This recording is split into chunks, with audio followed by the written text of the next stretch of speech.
All right, so it was suggested that I give a tour of my composting area because I love to compost. I'm actually a little crazy about it. And I'm going to give you a tour back here of all the various composting things and the raw materials that I use to garden. What we're doing is we're trying to get to this. This is what our end goal is. This is right here made from kitchen waste, grass, and leaves.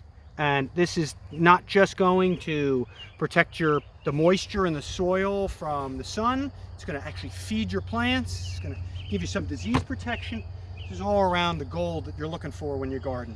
Why don't we go take a look back and see how that's made? First thing you'll notice is I have a lot of path down here. It's been dug up. Our local neighborhood raccoon likes to dig up the things. I got some herbs growing back here, why not? Some mint and some lemon balm, but let's start over here. These are earth machines. These are subsidized by the county, so I'm able to get, I don't know, I generally pick up 1 or 2 a year to add to the collection. I have about 9 of these, and I use them for various purposes. You can definitely compost in them. Let me show you the first thing that you can do with these. It's really great. So leaves are a really important part of the garden, and we get a lot of leaves here. What is this? This is chopped leaf, and it's dry. If I leave this in here, chopped leaves and dry, and I leave it in here, it's not going to decompose, it's not going to do anything. It's going to stay just like this. It's ready to be put down as a mulch on my plants whenever I want, or I can use this in composting. It's already chopped up. Right here is really the end product of leaves. If you hold on to them and you let them decompose all by themselves. It's called leaf mold, and it's quite an incredible product. Nutritionally, it's pretty. It doesn't have much. It's not going to feed your plants much. But if you'll look, it looks like dirt. And this is 100% leaves except for the occasional stick. And this will condition your soil. This will hold moisture. This stuff is really the holy grail of leaf breakdown. And if you touch it with your bare hands, it's actually quite soft. It's very interesting. And we use this. I use this in various parts of the garden and mix it with manure. And the topsoil to get really great garden soil. Let's come over this way. Next thing back here I guess I should have cleaned up for this tour, is my leaf composter. I get about 5 truckloads of leaves at the end of every year dropped off by my landscaper. It does not charge me for the leaves. People just want to get rid of it. He has to dump them, but I do usually pay him to take them quite the trip from the driveway down here because that's just labor. But the leaves are free. You could just have them. Now, you're going to turn these leaves into various products in the garden. You can use them as mulch like that. You can chop them up like I showed you. You can have them degrade down into leaf mold like I showed you. Or you can use them in composting. And you can check out my other video where I build a large composter and I use about 10 wheelbarrows. I think it was actually more like 15 wheelbarrows of those leaves chopped up to make a mulch or a compost. Come back here. This is a passive composter.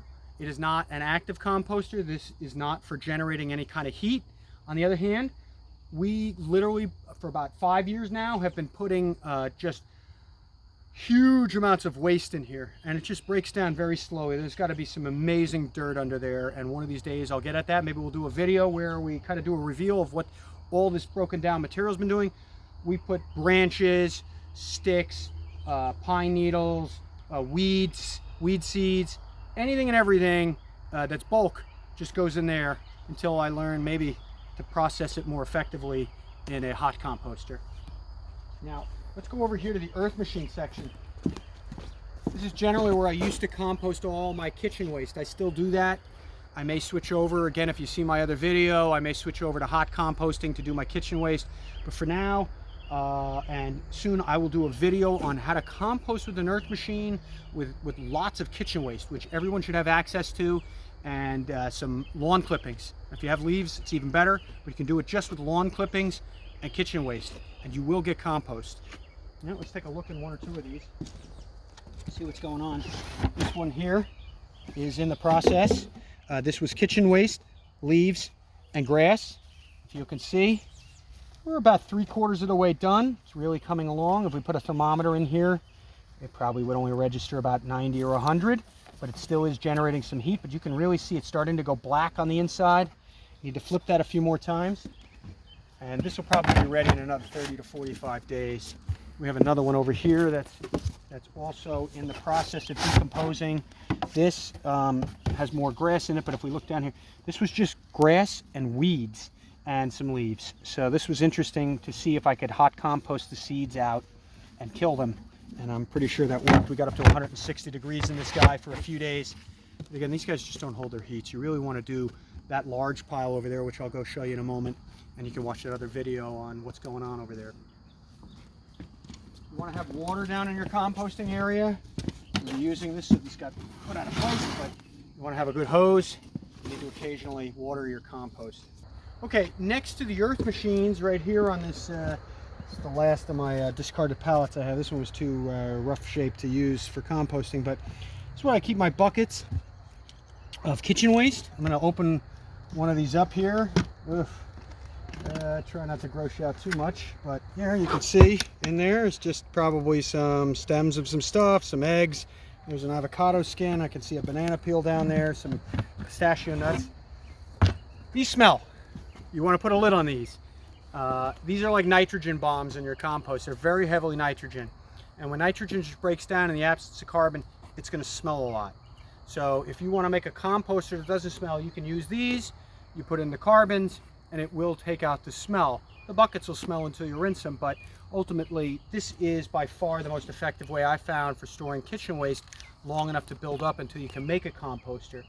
On top of that, what I used to use originally were these Home Depot or Lowe's buckets with these caps. Crap. The buckets don't last, but worse and most importantly is the caps don't last. And if the caps don't last, then all kinds of stuff gets into your compost and the smell gets out. You don't want that. These have really good bucket lids with a seal, which if I push down will keep bugs from getting in there and will keep the smells in. I got these here, if you look, they're pickle buckets. I got them from my local diner. I eat there all the time. I asked them to add any buckets. They've given me about 2 dozen of them for free.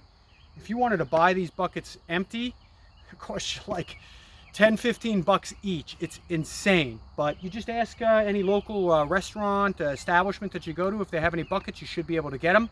Diners are perfect for that, and you'll be off and have a nice storage system for your kitchen waste until you're ready to use it. Over here you have this mega composting area, the hot composter. Again, I got a video. I'm gonna actually have a second video up soon about flipping this into there. Well, we got up to 160 degrees in this for about 4 or 5 days. Started to cool down and we flipped it. Last thing I'll show you over here is this is just like a leaf composter.